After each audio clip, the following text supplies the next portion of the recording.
bénie par cette émission parce que, voilà, je reçois tellement de messages, tellement d'appels, les emails et tout pour entrer encore en profondeur par des questions-réponses. Et je pense que cette émission aura plusieurs volets, voilà. Il y aura un moment de prédication et un moment où il y aura des réponses, de questions-réponses. Et je ferai le privilège de recevoir les serviteurs de Dieu, n'est-ce pas, sur ce plateau de la télé, radio-télé La Foi en Jésus. Je bénis la vie de Papa Leta, celui qui est le visionnaire, n'est-ce pas, de la radio-télé La Foi en Jésus, que Dieu le garde longtemps. Laissez-moi faire cette prière. Merci Seigneur pour cette soirée, au nom de Jésus.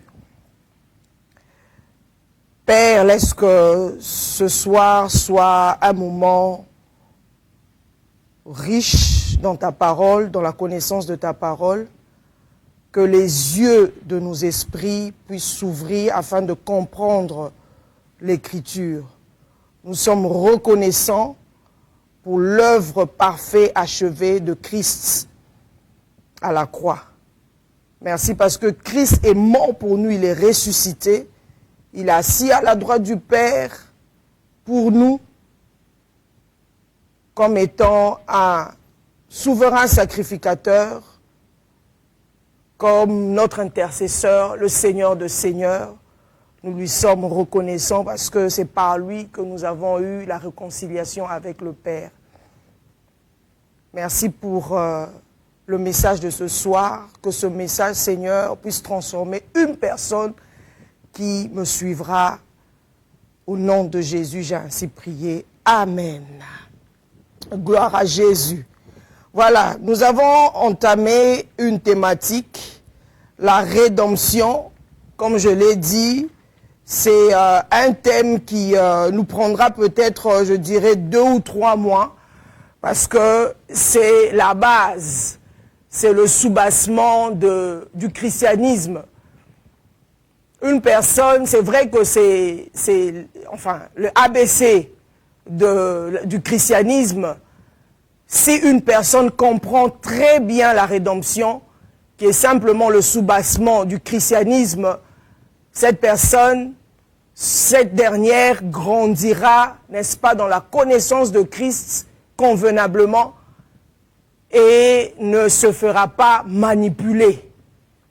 Voilà, c'est pour cela que nous voulons vraiment faire asseoir les choses, faire asseoir, n'est-ce pas, la rédemption, la compréhension de cette thématique. Aujourd'hui, nous sommes à notre 4e série de la rédemption, la 4e partie de la rédemption. Je ne vais pas réitérer ou carrément récapituler. Vous pouvez aller sur la radio-télé La Foi en Jésus pour suivre les 3 premières parties, ou carrément sur ma page, vous verrez, n'est-ce pas, les 3 premières parties. Voilà, de notre thématique. J'aimerais, avant d'entrer dans le vif de notre sujet, mettre les 2 pieds dans le plat. J'aimerais, n'est-ce pas, booster une personne ce soir en lui disant carrément que le but ultime de Dieu, c'est quoi exactement? Dieu ne cherche pas d'abord des serviteurs. Dieu ne cherche pas des serviteurs de Dieu. Ça a été une histoire, n'est-ce pas, de l'Ancien Testament. Oui, ça a été très bien. Les gens ont servi le Seigneur comme étant les serviteurs. Mais Dieu veut véritablement avoir des fils. Des fils, lorsqu'on parle des fils, on parle de la maturité. Il veut des fils dans le Fils. Dieu veut des fils dans le Fils, c'est-à-dire des fils dans son Fils. Pourquoi?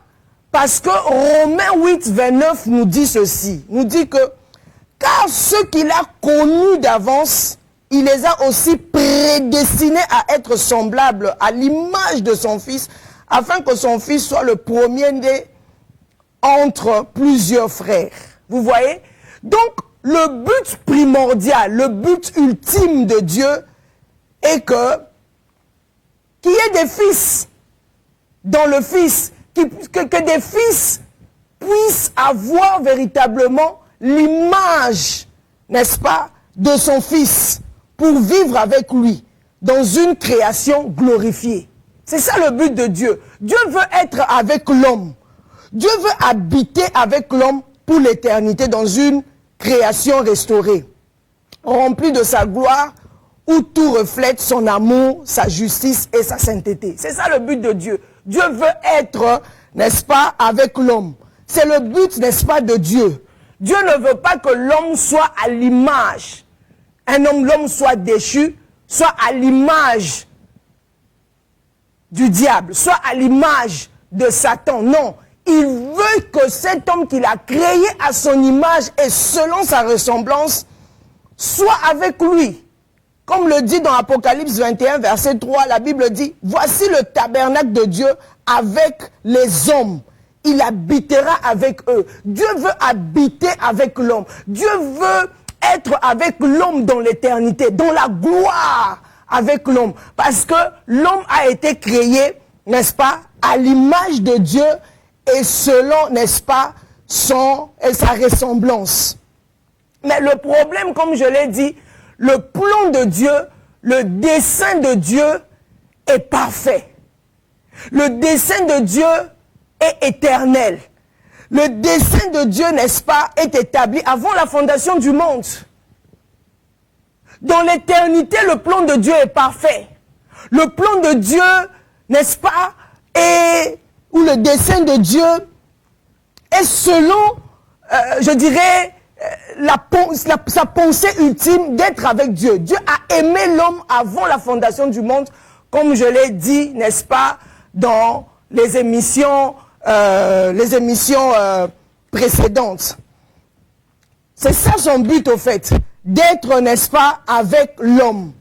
Et je veux juste dire une phrase, pour, n'est-ce pas, commencer vraiment continuer notre thème.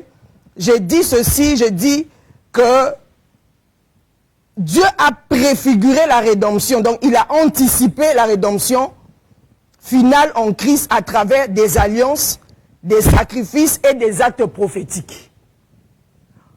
Donc c'est à la croix que le fond a été donné. Dieu a marché avec les hommes, et je l'ai dénommé en disant, Dieu a marché avec les hommes avec les chèques en blanc. Donc c'est-à-dire que Dieu a signé le chèque sans pour autant mettre le montant. Le montant a été donné, approuvé à la croix. Et le montant, n'est-ce pas, c'est le sang de Jésus. Pourquoi? Parce que l'homme, n'est-ce pas, avait péché. L'homme a péché, Adam. L'homme a péché, Adam c'est toi, Adam c'est moi. Donc lorsque notre ancêtre Adam a péché, dans Genèse, il a péché, et qu'est-ce qu'il a laissé quoi comme héritage? Il a laissé comme héritage la condition de péché. Dans Romains 5, 12, je l'ai aussi expliqué. Donc tous les descendants d'Adam ont hérité de la condition de péché. Donc, c'est tout ce qu'Adam a laissé sur cette terre des hommes, bien aimés dans le Seigneur. C'est pour ça que je dis toujours à tous parents, pendant que j'anime une conférence de famille, je le dis toujours, toi en tant que père de famille, en tant que mère de famille, quel héritage vas-tu laisser à tes enfants? Dans le cas d'Adam ici, nous avons hérité de la condition de péché. Adam a laissé à sa suite, à d'autres générations, la condition pécheresse, la condition de péché, c'est-à-dire l'état déchu, la nature de péché. C'est ce qu'Adam nous a laissé. Toi, en tant que père, en tant que mère de famille, lorsque tu as des enfants, tu penses à quoi? Tu penses à quel héritage? Qu'est-ce que tu vas laisser à tes enfants? D'autres pensent au bien matériel. C'est une très bonne chose, mais le bien matériel passera. Nous devons laisser en Christ l'éternité. Laisser à nos enfants le Christ. Laisser à nos enfants celui qui est mort pour nous à la croix. Laisser à nos enfants, bien qu'on peut laisser le matériel, les maisons, de l'argent, l'éducation, beaucoup d'argent à la banque, c'est une très bonne chose. L'éducation, c'est aussi une très bonne chose. Mais l'héritage éternel, l'héritage qui peut perpétuer notre vie, parce que nous avons été créés à l'image et selon la ressemblance de Dieu. Donc l'héritage éternel, c'est de laisser à nos enfants la connaissance de Christ. Regardez le cas d'Adam. Adam, n'est-ce pas, nous a laissé la condition de péché. Il n'a pas laissé la couverture spirituelle. Il n'a rien laissé. Et c'est Dieu qui vient maintenant couvrir Adam dans le jardin d'Éden. Nous allons continuer, n'est-ce pas, avec le chèque en blanc. J'ai parlé, n'est-ce pas, d'Adam. On va continuer. Je parlerai des actes prophétiques. N'est-ce pas, comme je l'ai dit, que Dieu a préfiguré la rédemption finale en Christ à travers des alliances, des sacrifices et des actes prophétiques. Pourquoi? Parce que l'homme avait déchu. L'homme avait péché. L'homme avait chuté. Alors, pour que le plan de Dieu se réalise, le plan de Dieu est parfait. Dieu n'a pas changé de plan. Son plan est parfait. Mais lorsque ce plan devait se manifester sur cette terre des hommes jusqu'à ce que Christ n'arrive, qu'est-ce que Dieu fait? Dieu instaure. Dieu crée, n'est-ce pas, le chèque en blanc. Et le chèque en blanc, n'est-ce pas, nous allons voir quels sont les actes prophétiques, n'est-ce pas, que certains hommes de Dieu, certains serviteurs de Dieu qui ont porté le dessein divin, ce qu'ils ont pu faire parce qu'ils étaient faillibles. J'ai parlé d'Adam, d'Abraham, n'est-ce pas, la fois dernière. Et aujourd'hui, je parlerai des actes prophétiques qui sont, n'est-ce pas, des gestes symboliques inspirés par Dieu.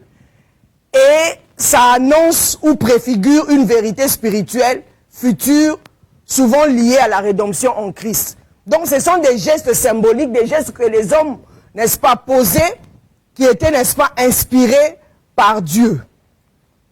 On verra le cas d'Abraham. On va lire dans Genèse 28, verset 2, la Bible nous dit que Abraham répondit, « Mon fils, Dieu se pourvoira lui-même de l'agneau pour l'Holocauste. » Et ils marchèrent tous deux ensemble. Prenez le temps de lire Genèse 22 dans son entièreté. Vous verrez ici, d'abord, Dieu fait une promesse à Abraham dans Genèse 12, 3. Dieu dit à Abraham, toutes les familles de la terre seront bénies en toi. Toutes les familles de la terre seront bénies en toi. Abraham n'a pas d'enfant. Et Dieu lui fait grâce. Abraham a eu Isaac. Et Dieu demande à Abraham de sacrifier Isaac. Abraham qui a cru en Dieu, qu'est-ce que Abraham fait? Il prend l'enfant avec le bois pour aller sacrifier Isaac. Il met sa confiance, toute sa confiance, n'est-ce pas, en Dieu. Il croit en Dieu. La Bible dit dans Romains 4, 3, Abraham crut Dieu et cela lui fut imputé à justice. Abraham part avec Isaac. L'enfant lui pose la question, mais papa, où est? Mais on est en train de partir avec le bois. Isaac avait déjà 30 ans. On part pour le sacrifier, on part pour aller sacrifier. Faire l'offrande à Dieu. Mais où est le sacrifice en question? Il n'y avait pas de sacrifice. Mais Abraham, à cause de sa foi, Abraham dit à son fils que l'Éternel s'en occupera. Ça, c'est pas mon problème. Moi, je ne fais que marcher dans l'obéissance. Il dit, Dieu se pourvoira lui-même de l'agneau pour l'Holocauste. Ça ne m'intéresse pas. Moi, je ne fais qu'obéir à Dieu. J'ai quitté la maison de mon père. J'ai rencontré ce Dieu. Dieu m'a parlé, il m'a dit de quitter la maison de mon père et d'aller là où il m'envoie. La Bible nous dit qu'Abraham crut Dieu. On vient de le lire. Abraham crut Dieu et cela lui fut imputé à justice. C'est-à-dire que ça a été un acte de foi. Abraham applique sa foi et Dieu, n'est-ce pas, imputé à justice, lui accordait, n'est-ce pas, la justice. Il se dit que à l'âge de 65 ans, la foi vient de ce qu'on entend. J'ai entendu ce que Dieu m'a dit. Je ne ferai qu'obéir à Dieu. Le reste, ça ne m'intéresse pas. Je vais appliquer ce que mon Dieu m'a dit de faire, je le ferai. Donc, Dieu a préfiguré la rédemption finale en Christ par des actes prophétiques. Donc, le sacrifice d'Isaac, Abraham offre son fils, mais Dieu pourvoit un bélier à la place. Vous aurez le temps de lire Genèse 22. À cause de la foi d'Abraham, le chèque en blanc, il y a eu un acte prophétique. Il a obéi à Dieu. Ça a été un geste symbolique. Aller avec son fils pour aller, n'est-ce pas, sacrifier cet enfant sans pour autant que l'enfant ne sache que son père allait le sacrifier. Mais, attends, la vie est dans le sang. Dieu ne pouvait pas permettre à Abraham de sacrifier son fils. Non, ça aurait été, n'est-ce pas, un crime. Dieu a pourvu, il dit à Abraham, regarde, il y a le bélier qui est là, c'est le bélier qui doit être, n'est-ce pas, sacrifié. Donc, cela préfigure, n'est-ce pas, le Christ, le Fils unique Jésus, à notre place. Bien-aimé dans le Seigneur, quelle obéissance! Là où j'aimerais m'appuyer, m'asseoir, c'est l'obéissance d'Abraham. Un homme de 75 ans, un homme qui a tout abandonné, un homme qui était appelé dans la maison de son père, Abraham, qui signifie père élevé. Père ayant une certaine dimension. Mais il était dans la maison de son père, il n'avait aucune élévation. Il était dans la maison de son père où il y avait le fétichisme. Son père adorait les fétiches. Abraham ne pouvait même pas évoluer dans la maison de son père. Abraham a marché dans l'obéissance de Dieu. À un moment donné, Abraham se disait, mais attends, Dieu, tu m'as fait sortir de la maison de mon père. Tu me promets, tu me dis carrément par ta postérité, toutes les nations seront bénies. Mais comment cela se fera-t-il? Abraham n'a même pas posé cette question, comment cela ne se fera-t-il? Non, il a mis toute sa confiance en Dieu. À un moment donné, il se disait même que Dieu allait choisir Eliezer qui était son serviteur. Dieu dit non. Parce que tu as ma couverture spirituelle. Parce que moi-même, j'ai fait alliance avec moi-même Dieu. Je te protège. Parce que tu es le porteur de mon plan. Tu es le porteur de mon dessein. Tu es le porteur de la gloire à venir. Abraham a obéi. Dieu regardait à son plan. Dieu regardait à son plan messianique que Christ devait venir.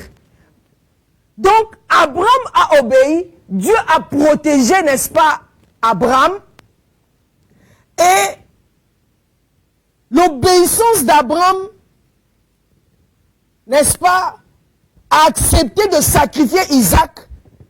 Dieu épargne Isaac, mais cela, n'est-ce pas, a ouvert une voie spirituelle vers le sacrifice de Jésus bien des siècles plus tard. C'est-à-dire, l'obéissance d'Abraham a ouvert une voie spirituelle. Bien-aimé dans le Seigneur, tu peux être dans un moment difficile, où peut-être le Seigneur peut te dire de sacrifier quelque chose dans ta vie.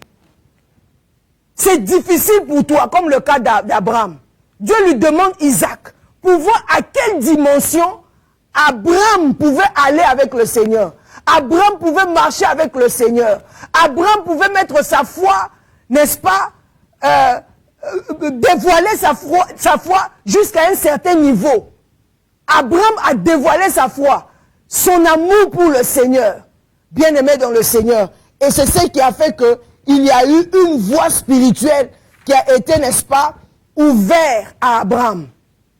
Dieu peut te demander de pardonner à une personne qui t'a tellement fait du mal. Un homme peut-être qui t'a fait faire avec qui tu as fait les enfants-femmes. Tu as 5 enfants, 4 enfants. Et puis l'homme t'a abandonné, il est parti. Tu es resté là, dans des moments difficiles. Mais le Seigneur te dit ce soir de pouvoir pardonner. Parce que le pardon libère. Le pardon te fait grandir. Le pardon ouvre une voie spirituelle. Le pardon ouvre le ciel. Le pardon te fait grandir. Le pardon t'emmène à une dimension où Dieu veut que tu sois. Le pardon peut t'ouvrir une brèche où tes enfants pourront être bénis. Une brèche générationnelle. Une bénédiction générationnelle. Par le pardon, Dieu peut faire de grandes choses dans ta famille. Bien-aimé dans le Seigneur, peut-être que ton père t'a abandonné. Peut-être que ta mère aussi t'a abandonné. Je ne connais pas ton cas. Je ne connais pas ta situation. Mais ce soir, le Seigneur peut te demander de pardonner. Comme Dieu avait dit à Abraham d'obéir, de sacrifier Isaac. Dieu peut te demander de donner, d'aider une église, d'aider une institution, de faire quelque chose qui peut toucher ton cœur, qui peut faire saigner ton cœur, qui peut marquer ton cœur. Dieu peut te dire de donner, d'aider une église à payer par exemple son loyer pendant 1 année. Dieu peut te le dire. Pourquoi? Parce que Dieu veut faire des grandes choses dans ta vie. Dieu veut ouvrir une porte spirituelle dans ta vie. Dieu est capable de tout, mais il veut que tu puisses simplement obéir. Bien-aimé dans le Seigneur, lorsque tu sacrifies, tu obéis à Dieu, tu scelles des choses pour tes enfants. Tu influences l'invisible. Tu ouvres une brèche pour le royaume. Tu scelles des choses pour tes enfants. Regardez le cas d'Abraham. La promesse a été donnée. Bien-aimé dans le Seigneur, la promesse a été donnée avant Isaac dans Genèse 12, verset 3. Nous l'avons lu, où je l'ai enseigné dans les émissions précédentes. Dans Romains 12, verset 3, la Bible dit « Toutes les familles de la terre seront bénies en toi. » Mais ça a été une promesse. Dieu lui a fait une promesse. Et Dieu avait protégé Abraham. Cette promesse a été faite avant Isaac. Et même dans Genèse 18, verset 18, la Bible dit « Toutes les nations de la terre seront bénies en toi, en lui. » Vous voyez? Donc, les promesses ont été faites. Les promesses étaient suspendues dans le plan spirituel. Dans le plan de Dieu, il y avait les promesses. Dans l'éternité, il y avait les promesses. Mais ces promesses allaient se faire comment si Abraham n'avait pas obéi. Lorsqu'on fait le parallélisme, on verra que Adam, au début, n'avait pas obéi à Dieu. Il a voulu être totalement indépendant dans la désobéissance. Voilà pourquoi tous les descendants d'Adam ont hérité de la condition de péché. Tous ont péché, sont privés de la gloire de Dieu à cause d'Adam. Mais maintenant, lorsqu'on compare avec Abraham, Abraham a obéi à l'âge de 75 ans. Il a eu Isaac à l'âge de 100 ans. Qu'il a eu Isaac. Regardez la différence. Après 25 ans, il a pu avoir Isaac. quelle obéissance! La manière dont il a marché avec le Seigneur. Il a obéi à Dieu. Et Dieu le met à l'épreuve. Après l'épreuve, vous verrez dans Genèse 22, verset 18, comme on vient de le lire. Dieu dit encore, toutes les nations seront bénies en ta postérité parce que tu as obéi à ma voix.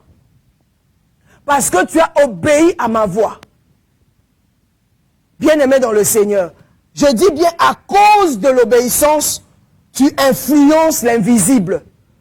Donc Abraham a obéi et il a influencé l'invisible. Il a fait que la promesse de Dieu, ce que Dieu lui avait dit, que toutes les nations seront bénies en toi, puisse se manifester, puisse prendre forme, puisse s'incarner, pour que le Christ vienne mourir pour nous à la croix. Et par Abraham, qui est le père de la foi, c'est lui qui a inauguré, n'est-ce pas, cette obéissance. Or, Adam au début avait péché. Adam nous a laissé, n'est-ce pas, c'est-à-dire la condition de péché. Mais Abraham nous a laissé, le père de la foi, nous a montré qu'on peut encore, on peut avoir la foi en Dieu. Abraham nous a montré qu'on peut obéir à Dieu. En obéissant à Dieu, nous influençons l'invisible. Nous ouvrons une brèche pour le royaume. Nous ouvrons une brèche, n'est-ce pas, pour le royaume. Et c'est possible, quelles que soient les conditions, nous touchons, n'est-ce pas, au monde spirituel.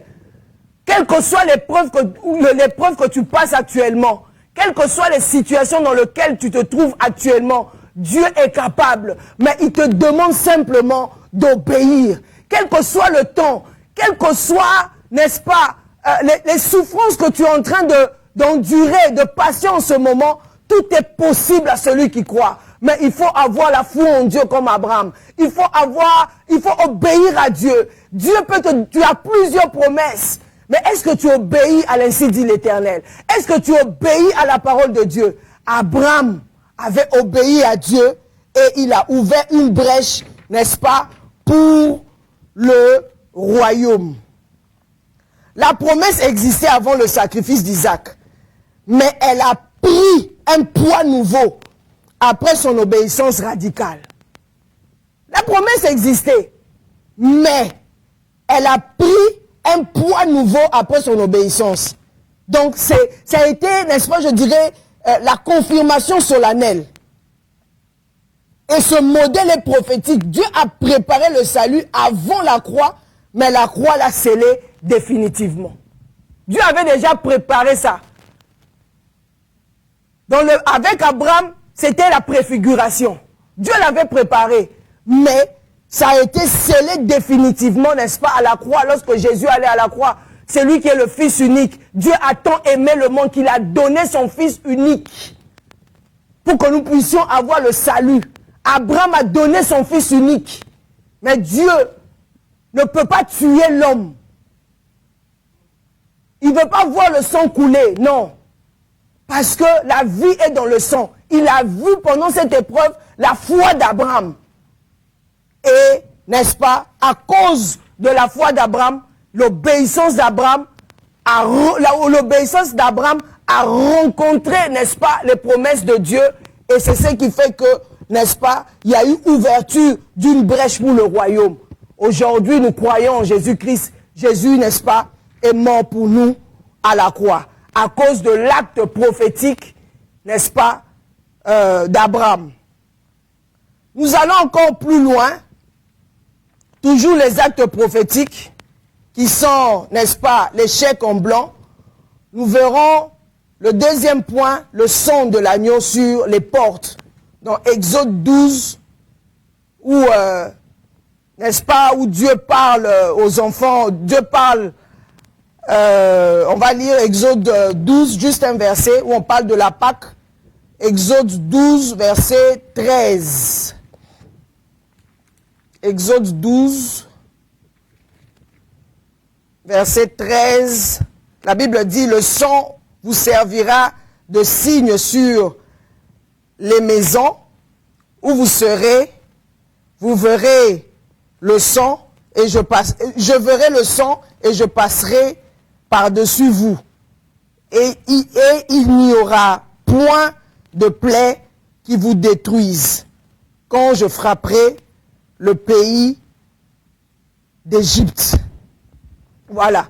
Ici, c'est la célébration, c'est l'institution de la Pâque. Vous aurez le temps de le lire aussi, où Dieu donne l'instruction, n'est-ce pas, aux enfants d'Israël de mettre le sang, de tuer l'agneau et puis de célébrer la Pâque chez eux, de manger, n'est-ce pas, l'agneau debout. Et il leur dit de prendre le sang, de mettre le sang, n'est-ce pas, mettre le sang sur leur porte et tout comme protection. Ça aussi, on voit bien que c'est la préfiguration. C'est la préfiguration, le sang de l'agneau protège les maisons d'Israël lors de la dernière plaie d'Égypte. Donc, parce que Dieu veut un reste pour préparer, n'est-ce pas, la rédemption de Christ, la rédemption de Christ à la croix. Il se réserve un peuple. Il a un peuple, le peuple d'Israël. Et Dieu dit aux enfants d'Israël, n'est-ce pas, de mettre le sang pour la protection, pour que le diable ne vienne pas détruire, égorger, voler les enfants d'Israël. Donc Dieu leur dit de mettre le sang. Et cela est simplement la préfiguration, c'est le sang de Jésus, l'agneau de Dieu qui couvre du jugement. Pour qu'il n'y ait pas de jugement, Dieu leur dit de mettre, n'est-ce pas, le sang. Le sang de Jésus, nous en avons besoin. Nous qui avons cru en Jésus, le sang de Jésus est pour nous notre protection. Lorsqu'on croit en Christ, le sang de l'agneau nous protège. Le sang de Jésus, n'est-ce pas, nous rend invisibles devant toute attaque de l'ennemi. Le sang versé à la croix nous délivre, nous rachète. Mais dans ce cas-ci, c'était, n'est-ce pas, la préfiguration. Ça annonçait au fait le sang de l'agneau, le sang de Jésus qui a été manifesté à la croix. Un autre acte prophétique, le serpent d'airain, nous allons chuter là, élevé dans le désert, dans Nombre 21, versets 4 à 9. Vous aurez aussi le temps de le lire. Lorsque les enfants d'Israël désobéissent à Dieu et à Moïse, et Dieu, n'est-ce pas, envoie contre eux les serpents brûlants qui les avaient mordus. Et les enfants d'Israël vont auprès de Moïse pour se repentir, que Dieu leur pardonne. Et Dieu dit à Moïse, n'est-ce pas, de lever le serpent d'airain dans le désert. Nombre 21, 4 à 9. Vous aurez le temps de lire ça. Et les enfants d'Israël sont guéris en regardant un serpent d'airain dressé sur une perche. Ça aussi, c'est la préfiguration. Le serpent d'airain, c'est le Christ. Ce n'était pas un homme, ce n'était pas un sorcier, ce n'était pas qui que ce soit, mais c'est Dieu lui-même qui avait envoyé, n'est-ce pas, le serpent d'airain contre les enfants d'Israël. Il y a des situations où tu es en train de passer actuellement à cause de la désobéissance. C'est à cause de la désobéissance que les enfants d'Israël, n'est-ce pas, ont ouvert la brèche et Dieu, n'est-ce pas, leur avait envoyé le serpent, leur avait envoyé, n'est-ce pas, les serpents brûlants qui les avaient mordus. Il y a eu plusieurs enfants d'Israël qui étaient morts.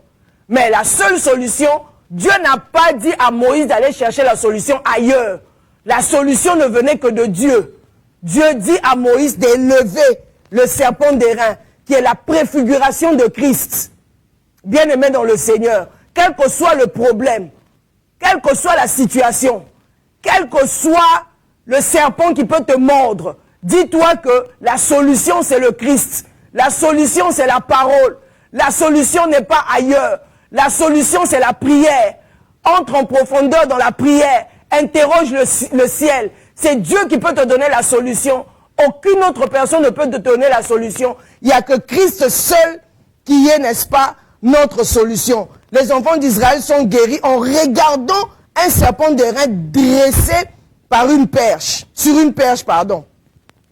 Jésus-Christ est élevé sur la croix, source de guérison et de salut. Jésus-Christ a été élevé sur la croix, qui est la source de notre guérison, qui est la source de notre salut. C'est à lui seul nous devons regarder. Ayons le regard fixé sur Jésus, qui est notre consolateur, qui est notre rédempteur. C'est lui qui nous console, c'est lui qui nous donne la solution. C'est lui qui est le consommateur de notre foi. Nous devons nous regarder à Christ, nous concentrer à Christ, concentrer dans sa parole, concentrer dans sa justice, concentrer dans l'œuvre de la croix. C'est lui seul qui est, n'est-ce pas, notre solution. C'est lui qui est notre guérison. Quelle que soit la situation, ça peut être une situation spirituelle. Tu as des problèmes spirituels, tu n'arrives pas à dormir. Tu as des problèmes spirituels où les membres de ta famille meurent d'une manière consécutive. Tu ne comprends pas, tu te demandes où iras-tu? Où trouveras-tu la solution? La Bible, nous venons de le lire, que Dieu a dit à Moïse d'élever le serpent d'airain. Que les enfants d'Israël n'ont qu'à être concentrés sur le serpent d'airain. Parce que lorsqu'ils ne sont pas concentrés, ils sont en train de penser à l'Égypte. Ils sont en train de penser à l'ancienne mentalité.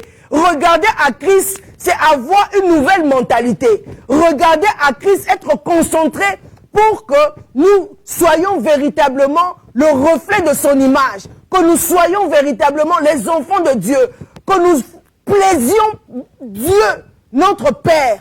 Que nous soyons, n'est-ce pas, les fils dans le Fils. C'est-à-dire, lorsque Dieu nous voit le Père, qu'il voit véritablement que nous sommes le reflet, l'image de son Fils.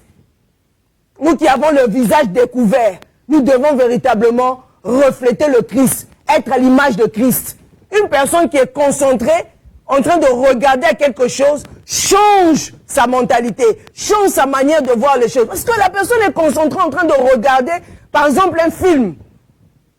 Lorsqu'on regarde un film, notre pensée est véritablement tournée pour comprendre le film en question. Donc, lorsqu'on est concentré en regardant le Christ, c'est-à-dire nous voulons ressembler à Christ, nous voulons être à l'image de Christ, nous devons faire comme Christ. Jésus a aimé l'homme, Jésus a donné sa vie à l'homme. Jésus, n'est-ce pas, il est le chemin, la vérité et la vie. Jésus est la solution du monde. Jésus, il est tout pour nous. Jésus, il nous a révélé le royaume. Il nous a révélé le Père. Il nous a révélé la paix, la justice. La paix, la justice, la vérité. Donc, lorsqu'une personne est focalisée, ne regardera pas comme les enfants d'Israël en train de se plaindre des futilités. Au lieu de regarder à Christ, chercher la paix dans le Seigneur, la solution dans le Seigneur, eux, ils étaient en train de regarder, n'est-ce pas, aux choses périssables, la nourriture de l'Égypte. Bien-aimés dans le Seigneur, regardons à Christ. C'est Christ qui est notre solution. C'est Christ qui est notre rédempteur. C'est Christ qui est notre vie. C'est Christ qui est le chemin, la vérité et la vie. Concentrons-nous sur Christ. Lorsque nous sommes concentrés sur Christ, nous changeons de mentalité. Lorsque nous sommes concentrés sur Christ, nos visages brilleront. Lorsque nous sommes concentrés sur Christ, nous changerons nos nations. Nous serons des modèles pour nos enfants. Nous serons des modèles pour des générations futures. Nous serons, n'est-ce pas, le reflet de Christ véritablement sur cette terre des hommes. Les actes prophétiques. Bien-aimés dans le Seigneur, moi je me rappelle encore, je vous donne un témoignage. À un moment donné, j'ai tellement passé des moments difficiles pendant une période dans ma vie. Mon père est décédé en 2015. Mon grand frère, l'aîné des garçons, est décédé en 2017. Ma mère est décédée en 2018. L'un de mes frères encore est décédé en 2020. Mais j'en avais assez. J'ai demandé au Seigneur, Père, qu'est-ce qui ne va pas? Le serpent est en train de mordre ma famille.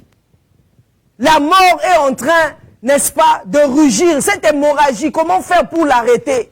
et le Seigneur me dira de poser un acte prophétique. Pendant les funérailles, il y a des gens qui viennent, comme on le sait en Afrique et tout. C'est une culture africaine.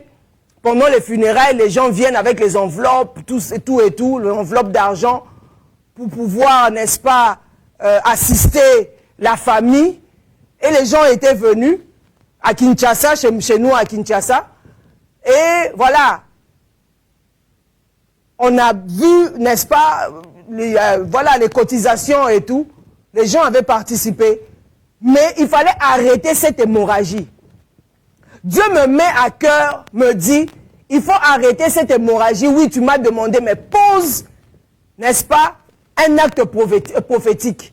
J'ai dit à un de mes cousins, je lui ai dit, comme c'est toi qui es en train de percevoir, de prendre, n'est-ce pas, les enveloppes, tout ça et tout, les cotisations des gens, participation des gens et tout, prends cet argent, va donner ça comme une offrande dans une église. C'est ce que le Seigneur m'avait dit. Il dit, il ne faut pas utiliser cet argent. Aucun membre de ta famille ne peut utiliser cet argent. Prenez simplement cette offrande, allez donner ça comme offrande dans une église. Mon cousin a pris cette offrande, cet argent, je vous épargne du montant, et il allait déposer ça dans une église. Parce que j'avais obéi au Seigneur. Le Seigneur m'a dit de ne pas toucher à cet argent. Aucun membre de ma famille ne peut utiliser cet argent. On n'a qu'à aller donner cet argent dans une église comme offrande. On a obéi, j'ai dit ça à mes frères. Moi, je suis la Benjamin de ma famille. Je suis la dernière de ma famille. Et comme je suis servante de Dieu dans la famille, par la grâce de Dieu, et mes frères avaient accepté, et mes soeurs aussi avaient accepté, mon cousin allait faire cette offrande dans une église. On a béni le Seigneur, on a enterré mon frère et tout. Et depuis ce jour-là, cette hémorragie, ce cycle a été arrêté. Pourquoi? Parce que nous avons obéi. Moi-même qui avais eu cette révélation, j'ai obéi à Dieu. Je pouvais dire si j'étais une femme cupide, non, donnez-moi cet argent ou carrément partageons-nous cet argent. Non, nous avons obéi à Dieu en allant donner cette offrande dans une église, sans pour autant même parler au pasteur. Il est juste allé faire le culte et il a déposé dans le panier. Et nous avons, n'est-ce pas, arrêté cette hémorragie dans la famille. Jésus-Christ est la vie. Il est le chemin, la vérité et la vie. C'est le Christ qui nous donne la vie. Tout acte prophétique doit être lié à l'œuvre parfaite de Christ. Tout acte prophétique doit être lié au plan divin, au dessein de Dieu. Si Dieu te dit, te met à cœur de poser un acte prophétique, tu peux le faire. Il y a une femme que j'ai encadrée qui habite aux États-Unis. Son mari est décédé, elle est restée veuve. Une femme de prière, une femme pieuse, une femme qui marche, n'est-ce pas, selon les préceptes du Seigneur. Elle a éduqué ses enfants seule. Elle a préféré rester, n'est-ce pas, dans la sainteté, dans la pureté, à servir le Seigneur. Aujourd'hui, ses enfants ont réussi. Pourquoi? Parce qu'elle a ouvert une brèche spirituelle. Elle a préféré donner son corps, déposer son corps sur l'autel de sacrifice. Elle a préféré servir le Seigneur. Elle pouvait, c'était une jeune femme se dit non, je vais me remarier. Mais elle a préféré obéir à Dieu. Elle a préféré rester comme ça pour que, ça veut dire que ses enfants servent le Seigneur et aujourd'hui ses enfants ont réussi, ses enfants, n'est-ce pas, louent leur maman, l'éducation de leur maman. Bien-aimés dans le Seigneur, marchons selon, n'est-ce pas, les principes divins. Marchons selon le plan de Dieu. Marchons selon, ainsi dit l'Éternel. Marchons dans la foi. Marchons dans l'obéissance. Abraham, n'est-ce pas, a obéi. L'obéissance d'Abraham a ouvert une brèche pour le royaume. L'obéissance d'Abraham, n'est-ce pas, a scellé les choses pour Isaac. Après Isaac, il y a eu une continuité. L'obéissance d'Abraham a influencé, n'est-ce pas, l'invisible. Ton obéissance aussi influencera l'invisible. Ton obéissance aussi t'ouvrira les portes. Ton obéissance ouvrira les plans que Dieu a déposés dans ton esprit. Ces plans-là, les desseins de Dieu qui sont en toi, le royaume qui est en toi se manifestera. Mais il faut juste obéir à Dieu. Il ne faut pas faire comme Adam au début, comme je l'ai dit. Adam a désobéi. Il nous a pas laissé un bon héritage. Il nous a laissé la mort à cause de sa désobéissance. Mais Abraham a obéi. Il a ouvert, n'est-ce pas, comme je viens de le dire, ouvert une brèche pour le royaume. Christ est venu. Il est mort pour nous à la croix. Il est le Père de la foi. Il est un modèle. Il a obéi, il a marché dans l'obéissance. Voilà, aujourd'hui, nous sommes là. Sois un modèle, toi, en tant que père qui me suis actuellement. Toi, en tant que mère qui me suis actuellement. Sois un modèle pour ta famille. Sois un exemple pour tes enfants. Laisse un héritage sur cette terre des hommes. Un héritage éternel. Même si tu vas laisser l'héritage matériel, le compte en banque bourré, c'est une très bonne chose. L'éducation de tes enfants, c'est aussi une très bonne chose. Mais laisse l'héritage générationnel, l'héritage intarissable, l'héritage que le rouille ne pourra même pas venir détruire. C'est le Christ. Enseigne à tes enfants à connaître le Christ. Enseigne à tes enfants. Prends le temps d'éduquer tes enfants dans la parole de Dieu. Prenez le temps de prier. Prenez le temps de méditer. Prenez le temps de marcher selon le Seigneur. Prenez le temps de connaître le Christ en profondeur. Faites de la prière de famille. Priez ensemble avec les enfants. Aidez les enfants à grandir ensemble. Lorsqu'ils deviendront grands, ils s'en souviendront. C'est ça un héritage éternel. Abraham est un modèle pour nous. Soyons aussi des modèles pour nos enfants. Ne soyons pas comme Adam, qui nous a laissé, n'est-ce pas, un héritage de péché, où il n'y avait même pas de couverture, il fallait que Dieu vienne intervenir. Que Dieu bénisse sa parole, que Dieu vous bénisse, n'est-ce pas? Laissez-moi faire une courte prière. Père, nous te rendons grâce. Nous te disons merci parce que tu es fidèle. Merci pour l'opportunité que tu nous as encore donnée ce soir d'écouter ta parole. Nous voulons véritablement être des personnes qui marchent selon ta volonté, qui marchent dans l'obéissance, qui craignent ton nom, qui craignent, Seigneur Dieu Tout-Puissant, le plan que tu as mis en nous et que nous voulons véritablement que ce plan, tes desseins, puissent se réaliser, puissent se matérialiser, se manifester dans nos vies, Seigneur. Que ton obéissance, Seigneur Dieu Tout-Puissant, nous pousse véritablement à influencer l'invisible, à ouvrir une brèche pour le royaume, à sceller des choses aussi pour nos enfants. Que nous soyons des modèles, des parents modèles. Nos enfants sont aussi des enfants modèles, là où ils sont, même à l'école, partout où ils partent, qu'ils soient des modèles. Comme tu nous as dit que nous devons être des ambassadeurs sur cette terre des hommes, représenter le royaume sur cette terre des hommes, oh Dieu. Seigneur, merci. Quelle que soit la situation dans laquelle nous pouvons passer, même si le serpent brûlant est en train de nous mordre, Seigneur, nous devons regarder à toi seul. C'est toi qui es le serpent des reins. C'est toi qui as été élevé sur la croix, pour une source de guérison et de salut. Même si nous avons des problèmes spirituels, émotionnels, parfois physiques, mais nous devons regarder à toi, regarder avec foi et tournons nos regards vers la croix. Seigneur, merci pour cette guérison, la guérison de cœur, pour une personne qui me suit en ce moment, qui reçoit le Christ comme Seigneur et Sauveur ce soir au travers de ce message. Seigneur, merci. Et que cette parole soit véritablement une semence dans la vie d'une personne qui me suit ou qui me suivra après. Merci Seigneur Jésus. Aide-nous à marcher selon tes pas, selon ta vocation Seigneur. Au nom imbattable de Jésus-Christ de Nazareth, j'ai ainsi prié. Amen. Shalom, soyez débordément bénis. Nous nous retrouvons la semaine prochaine. Paix et grâce.